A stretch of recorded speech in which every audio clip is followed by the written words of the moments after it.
welcome back again to another Lego video. Today I'm going to be giving you guys a look at Darth Vader's castle, and this is ages 9 plus, set 75251, with 1,060 pieces. Sorry, I lost what I was saying.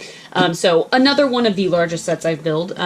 So super excited. I got this for my birthday. It's an Amazon exclusive / you can get it at the Lego store. So pretty cool. Again, I don't have a speed build on this one because I just got really frustrated with it when building. So long story short, I tried to and it just didn't end up working. So we're gonna jump right into the review for this one. Okay, so I apologize again for not having a time-lapse build of this set, but yes, it just did not end up working out that way. But nonetheless, this is a really fantastic set. I'm really excited to be reviewing it. You can get this set on Amazon or at the Lego store. I think I got it for my birthday, so I think my grandma ordered it on Amazon. And just to give you a look at the scale of this, it is quite large. It goes all the way up to the very tip top of my cabinet where I tend to film. And I think that it overall looks really good. The outside is very pleasing aesthetically. But anyways, we'll get into that. Let's go over these minifigures first. We have a mouse droid that looks like a fancy mouse droid because he's got this little clip on top. Maybe he goes around and carries Darth Vader's lightsaber wherever he needs. That would be fitting. But cute little build. Cute little build. It definitely can easily get mistaken for like a mashed together group of extra pieces. Like I tend to like build my pieces together as much as they'll go, and this kind of looks like that to me. But yeah, so we do get a mouse droid. One of the most exciting things about this set is we get a battle damaged Darth Vader. So I imagine he's in this Bacta tank scene after a long battle. You can tell the device on his chest is broken. And then the silver is supposed to represent his missing limbs. So totally missing arm, missing hand, and then missing legs, which it looks like he has little supporting knee braces on his metal legs. And overall, just really, really cool. He comes with a sleeping face in that older Darth Vader design with his little sleeping mat, or with his Bacta mask, which looks really good. Of course, there's no printing on the back in terms of another face. He does have his scarring though, and then it's really cool to see the back of him, also the scarring around there from when he was obviously cast into, he caught on fire during the battle with him and Obi-Wan. I always find that it's interesting that Darth Vader's castle is on Mustafar. He lives in the very same place that made him who he is, which is probably, there's a reason why he did that. Of course, we have the Emperor's Royal Guards, and they're pretty standard. They haven't really gone through much design change over the years. They had it in the Lego displaying them where you're holding it over here, but it looked like they were holding gray lightsabers, so I flipped them around so they look more like staffs. But still nice red, and then the dark red arms. This piece is just a black headpiece beneath, and then I like the cape. It is two-toned, so that's pretty cool there. So they are literally both the exact same, so I won't show both of them. You also get this, looks like a 501st Trooper pilot, kind of. It looks like they reused the hover tank pilot helmet design, and then they have obviously made it 501st, which makes sense because that's Vader's clone trooper army. So this is potentially an older clone trooper maybe rather than a stormtrooper. So it's really cool. Good detailing on it, like the blue. It's very bright. If you have any other 501st troopers, you could probably actually get away with putting them in this castle. So that would be kind of cool. And then lastly, we do get a normal Darth Vader, which looks really good in the new helmet design. He comes with a lightsaber, and then of course tons of printing on the torso, which looks really, really good. The nice soft cape they've started doing, and then no printing on the back. This helmet's really cool because it comes off in 2 pieces to expose his head. So there it is. That's him awake. And I just, for comparison's sake, wanted to show it with the Revenge of the Sith Darth Vader's transformation. That's new in terms of, you can see the different faces, and I think that that's actually kind of cool. So there's that. And then on the back there, funny side note is that they gave him eyebrows, and they actually edited those out in the special edition. So it's funny. He's original Darth Vader, like OG to the T. And he just fell over. So let's go ahead and take a better look at the castle itself. Trying not to make this video super duper long, but we do get some really nice rock pieces, which are just solid, and you add a couple things to them, like this little slope, the cheese slopes there. The lava waterfall looks really nice. Some very cool orange pieces, and I believe this piece right here, which is like the lava kind of bubbling right here, is an exclusive piece. I like the evenness of these like castle parts here. And then of course it goes all the way around. The initial base is really, really big. I won't show you the sides and the back yet because we'll get into that on its own. Moving up a level, we have some really nice like Sith looking windows, which are really cool when you turn the castle around and you can see them. But yep, that looks pretty good. And then on the sides, just plain right there. Good design work though. And then of course this is actually a door that can lift up. This goes into his Bacta chamber, and so you can access it this way. There's a stairwell that leads up, but I'll show you that again in a second. Moving up once more, it just obviously gets narrower at top. This is a stud shooter. I don't have any studs in it at the moment, but you can kind of see in through the top. And it's one of those that isn't built all the way around. You don't pull it apart. It's already open like it is. So it's just obviously very tall, and here's the sides. And so let's go ahead and flip it around. Here it is from the back, and we'll just move from the bottom to the top. So this bottom here is actually basically a hangar for Darth Vader's TIE fighter.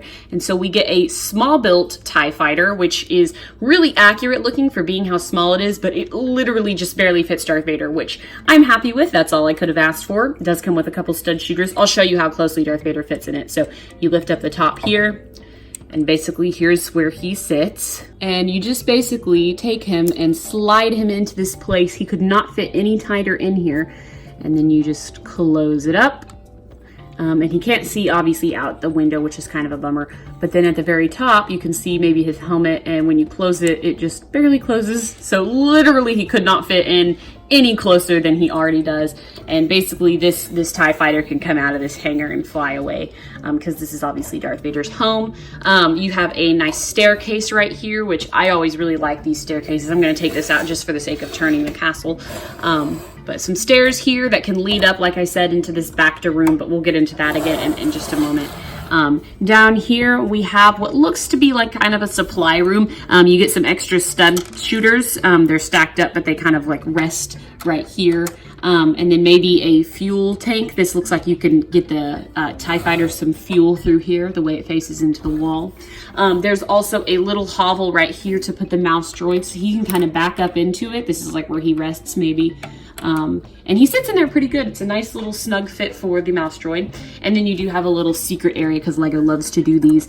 But right here you have, it looks like a lightsaber crystal, a red one, which is hidden. Maybe in case Darth Vader loses his lightsaber, he can construct another one. So that's pretty cool. I like that a lot. On the other side, you get another little bitty scene. I'll show you. It is a Sith shrine. So lifting the castle up a little bit, these are really some really nice sticker pieces and some sticker pieces here. And then you have some tiny little, what are they called? Micro figures, but they are in the shape of Emperor Palpatine with his robe, and they're just black like statues. This is supposed to be a Sith holocron, but it's pink. I actually think it works that way. I'm not complaining there. You can actually take off this little model if you want. I don't know if it's meant to, but it's easy to take off in one piece. And I think overall it looks really neat, very unique. We don't really get something like this in LEGO, so I am happy to have it. And then of course we have another little hidden surprise, and it's a lightsaber. It's a dark hilted lightsaber, which I think personally would look really cool instead of Darth Vader's silver one. But that is hidden up there, like I said, maybe just for a backup. And so that's basically the bottom floor, or the basement, because it's built up on rocks. This Bacta tank area is personally, I think, the first floor. And so it looks really nice. They can only do so much detailing in here, to be honest, because the rooms are quite small. But you can kind of, I mean, you could just barely move inside here. There looks to be a little control panel here for his Bacta tank. There's a door right here, this little door frame. It kind of just forces the illusion of depth. But the door does open, so you actually could have somebody enter in from here. So that's pretty cool. And the Bacta tank, much like Luke's, is made out of these two light blue pieces, but it has black around it. So we can actually stick Darth Vader back in here, like so, just like that. And then you can have some Imperial guards watching over him, because he is obviously a Sith Lord. So just like that. And I think it creates a very cool scene. The window effect in the back is also really nice. I like that a lot. And so moving up, next floor. All right, and here's the second floor. Obviously it does get more narrow because these sides are built up.